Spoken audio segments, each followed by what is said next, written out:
So I've never been escorted out the back of a rink before. We have. Yeah. I mean, you just stay longer. It's not that I didn't deserve it, but my last game in Minnesota, we worked the USPHL game. We worked at 4-man. It was at my local rink. I was coaching there. My kid was upstairs playing with his teammates and stuff, and I had other parents watching them, so they knew. The owner of the visiting team, who might have had some beverages, he wanted to come down and talk to the supervisor who I was skating with. It wasn't a call, it wasn't the game, it was just because we were avoiding people.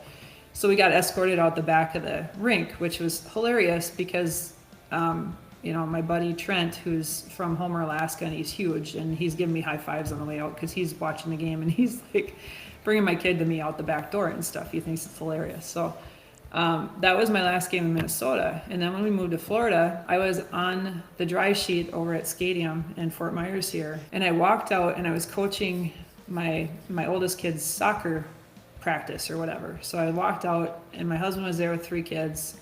And the skating instructor says to me, "Hey, Kelly's a ref." And I go, "Oh, what's going on here?"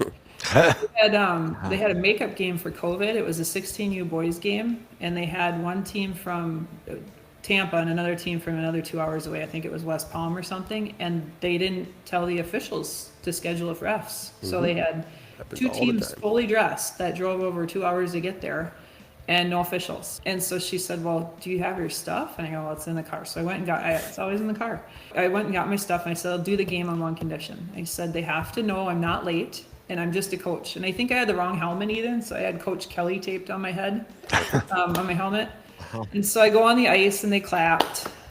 I go over to the benches. They said, "I'm going to do my best to call whatever, but you guys are going to have to help me and there's no crazy crap going on today," right? Nothing behind, just keep them under control. "Oh, we're just so glad you're here." So, and then I skated the game by myself. I think my partner showed up from Christmas shopping. They called somebody in. Sean Hoover showed up at like 7 minutes left.